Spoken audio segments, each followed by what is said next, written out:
As you can tell from the title, my mum had a stroke, and I just wanted to get on camera and talk about it because I know there's nothing new under the sun. This is something that definitely many people can relate to, even if it's not a stroke, just having a sick loved one, a relative, and maybe feeling alone, like no one understands. And I just want you to know that I do understand, and we can truly get through it together, and it's all gonna be okay. So I'm just going to take it right back to the beginning, to the day that my mum did have the stroke. This was actually on the 4th of September 2016, which was 7 years ago, nearly 8 years ago. And I was 14 at the time when, the incident happened. And I just want to give a little side note. A lot of the day of the stroke, I can't remember. Like, my brain, I believe, completely blocked it out. I tried Googling it. I think sometimes as a trauma response, the brain wipes out certain memories. So like for me personally, the only memory I can remember is from when seeing her on the floor collapsed, because, stroke paralysis. But I don't remember the earlier parts of the day. So it's actually my mum who had to remind me what happened earlier in the day. So I'm just going to tell you what my mum told me. So earlier that day, I hope that made sense, by the way.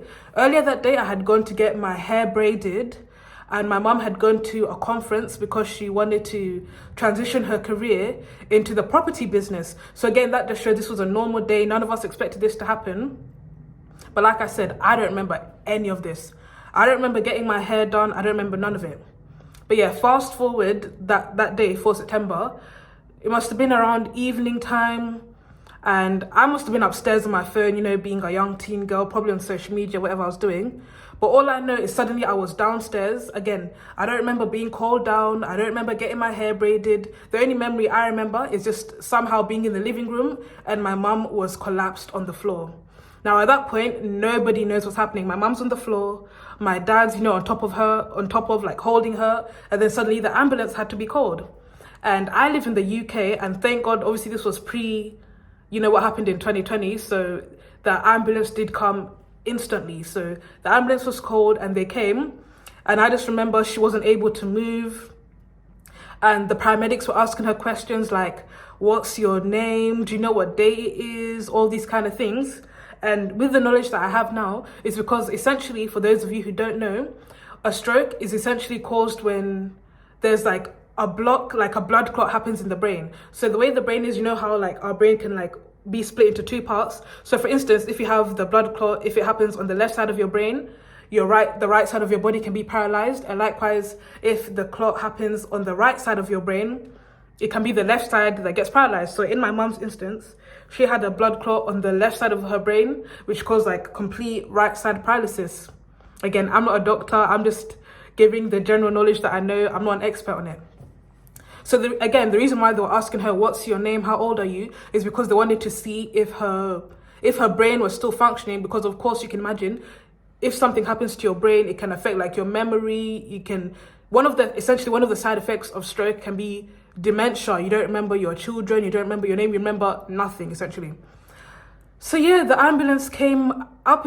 Until that point, I had never heard of a stroke. I had no idea what it was, to be honest. Like I said, even till now, I'm not the most knowledgeable in it. But of course, I do have the basic general knowledge. Excuse me, I'm sorry. So yeah, now it was pitch black outside. So this must have been like nighttime around when this happened. It was pitch black. The ambulance is there. They put her on like the stroller and they take her to the ambulance. And I remember it was pouring raining. The weather was terrible that day. It's almost like the weather was like literally foreshadowing the event that was happening. So now she's put into the ambulance van. My brother was, in the house, left behind, and I was there. And right before I was meant to enter the ambulance, so it was my mum on the stroller, that stroller that they put the bodies on. My mum on the stroller, my dad there, and me too. And then suddenly my mum needed some sort of medication. I don't know if it was a painkiller or something, but my mum just said, Maria, rush into the house and get my medication. So I remember just quickly running in the rain to the house to quickly get her medicine bag. And the reason she had a medicine bag is because she actually also does have, diabetes and hypertension and all these kind of things. So I went to get the medicine bag. I remember when I arrived at the door, my brother was standing there. And I remember I looked at him and he had tears in his eyes. He was crying. I had tears too. I was confused. I didn't know what was happening. And this is big because I had never seen my brother cry before, ever. You know, sometimes men, they hide their emotions. He's 7 years older than me, by the way. He was just bawling. We had no idea what was going on. I rushed. I got the medicine bag and I came back. Then now we're in the ambulance, and the ambulance was zooming, rushing. Because essentially, like I said, I live in the UK. If you're like in an ambulance or a police car, they have the right of passage. So if there's, let's say, lots of traffic where there's an ambulance there, all the cars need to move to the side, even if it's to the, I guess, the pedestrian lane, just to allow the ambulance to get through. So we were zooming, passing traffic, getting ahead of everyone because everyone had to move to the side to let us get there. And then we arrive at the hospital. And I remember when we were there and my mum was still on that, you know that thing that they put patients on and they push them, the stroller, whatever that thing is. And I remember my mum looking at my dad and I and saying, I need to use the bathroom, but I can't hold it. I'm incontinent. So essentially incontinence, you know, is essentially when you can't control your bladder anymore, like the urine just comes out. So now we can see she had the blood clot in the brain. Now slowly but surely, her body was beginning to shut down, essentially, like deteriorate. The brain is affected. Now the kidney, the bladder is affected. Now urine is just passing through. Like everything was now going wrong. And I hope this is not all over the place. I just want to mention that prior to my mum coming back home from her conference and, you know, collapsing, she had actually said that before she arrived home and she was at the conference, her body just started shaking uncontrollably. And she didn't take it seriously. She just dismissed it and went back home and acted as usual. But now looking back, had she gone to the GP or gone to the doctor and say my body was shaking, maybe they would have been able to diagnose it faster and given her medication, and maybe the stroke could have been avoided, because later on doctors did tell us if we knew that it was a stroke and she had taken a certain medication, all of this could have been avoided. But you know, ignorance, it really does kill, man. Back to my story. So now we're in the hospital and my mum's, body is shutting down. She's beginning to urinate on herself. Now they had to rush her in for, I believe, like an emergency surgery. I don't really know what they did. They just had to do something to work on the blood clot. I don't know if they cut her open. They just did something. I don't know what the doctors did. They did something. Those neurosurgeons, whatever.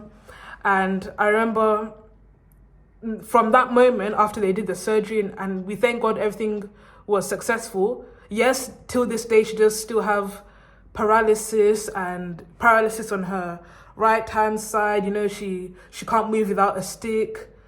To move her around she has to be in a wheelchair, and we are in constant hospital appointments. But what I will say is I thank God that she's still alive.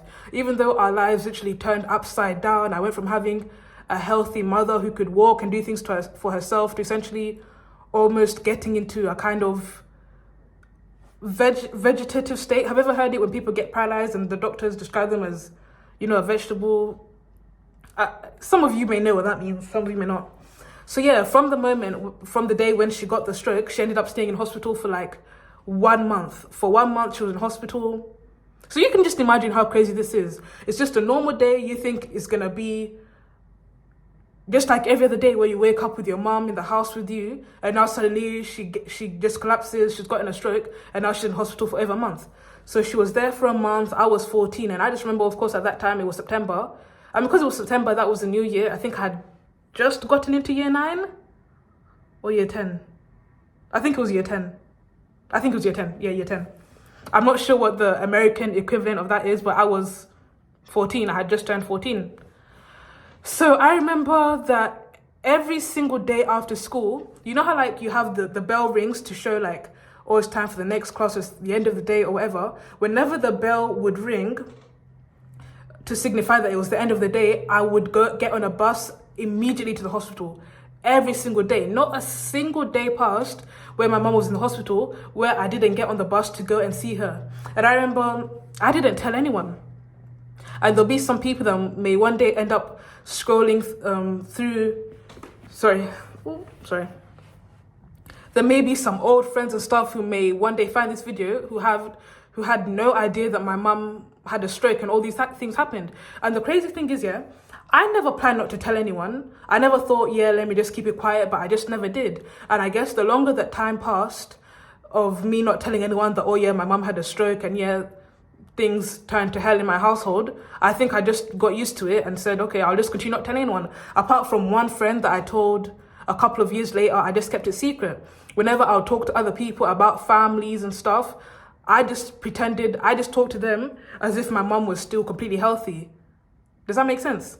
Like, if people brought up their moms, I remember I used to have friends and they'd be like, I had this old friend and she was like, well, acquaintance, and she mentioned how she was scared because her mum had like cancer symptoms and all these kind of things, and there'd be other people who maybe would have other problems also with their family. But for me, I just kept quiet. I never told anyone because I could have been like, oh my God, my mum had a stroke, but I just never told anyone. And I feel like now I'm finally ready to tell the story because this is a part of my life. This is a part of my story. So yeah, from the day that my mum had that stroke, obviously, like I said, she was in hospital for 1 month. And then she came back home after that period being in the hospital. Essentially, the role between me and my mum switched. So from that day, I became a mum to my mum. So up until that point, she was cooking, she was cleaning, doing all these, stereotypical mother things. Now I had to do it. I became the one always doing the cooking and the cleaning. And fast forward a couple of years, being the one showering my mom. Essentially, I'm the mother now. You get it? And it wasn't easy, and it still wasn't easy. It's difficult. There's been many times that I've really cried and I've thought, God, why did this have to happen? What did we do wrong? Why didn't God stop it? And all these questions. And I believe sometimes in life there'll be many things that happen that go wrong, or maybe it won't seem fair, and you're thinking, God, why did this happen? But the truth is, we're never going to have the answers to everything. And I believe that even in the worst of circumstances, I believe it can still be for the good. So if I was to look at the bright side and not become so, negative and, self-pity and all those things, one positive is that at least she's still alive. Sometimes when I feel so bad, or why did my mom have to get paralyzed and crippled and all those things, and I'm crying because this happened, but some people are crying because their moms are no longer here. There's always someone who's in a worse situation than you, and things could always be worse. And, my mom could have passed away that day. So it's better that I cry and at least she's still alive, she's still here with me, than I could have just been crying and she's no longer here, And another thing is, I essentially became a woman. Like, I really matured past my age because, of course, I mentioned my mum doing the cooking and the cleaning or whatever, but even previously before that, we had nannies. So essentially, I grew up, what could be considered privileged in the past, where everything was done for me. I never had to cook. I never knew how to cook. I never knew how to clean.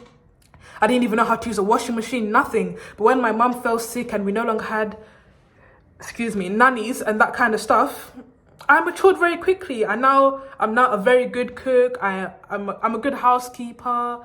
I can look after myself. It caused me to be very responsible. And that's something that maybe I wouldn't have learnt had this not happened, it's just made me really like a very responsible adult. I feel like it's made me more compassionate and caring. I have a random memory that came into my mind. I remember one time years ago, I went like camping.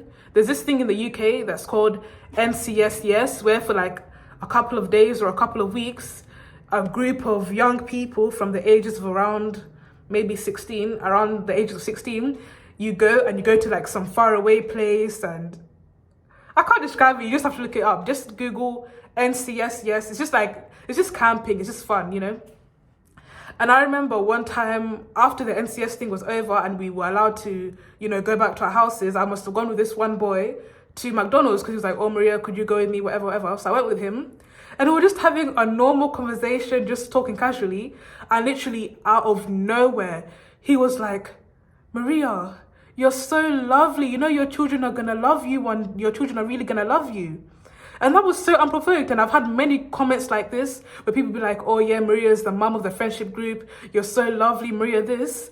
And I believe what they didn't know is the reason why I can't come across like so nurturing like a mother is because behind the scenes, I'm busy being a mum to my mum. Sometimes showering her and doing all the cooking and all the cleaning and dressing her if she was ever, in the incontinence, and she, urinated on herself, whatever. But literally, it's like people began to see the motherly nature in me, if that makes sense. This video is 15 minutes. But yeah, I just wanted to tell the story. I want you guys to know you're not alone. If you can relate, please comment down below. And maybe some of you, it's not a stroke, but maybe your parents or your loved ones have other sorts of illnesses and you also have to look after them. Comment down below. How did it change your life? How do you deal? How do you still make time for yourself? I personally, I don't. Some people, they ask me, Maria, how do you do it? I don't know. I just believe it's just, the grace and mercy of God. Sometimes I cry to God. I am a Christian, so I do stick to the faith and I ask God to help me through it. I enjoy watching funny videos. I don't know. You just have to take it day by day, really. And there could be someone new watching this where, just like me, you never had the preparation. It's not like you grew up where your parent was always like in a wheelchair. You just, one day randomly, they just became extremely sick, like terminally sick. And you want to watch someone else who can give advice. Like I said, take it day by day.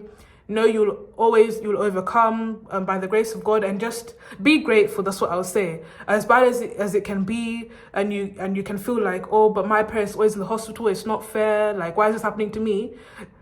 The biggest thing to be grateful for is at least they're still alive. That's what I'm going to say. Thank God at least they're still alive. It's better to cry and they're still here than to cry because they're no longer here, man. But yeah, that was the video. I hope I was very coherent. I hope you guys got the story, and I hope I was able to touch people in some sort of way. But yeah, bye guys, and I'm actually going to film a video right after this. So, see you. Bye.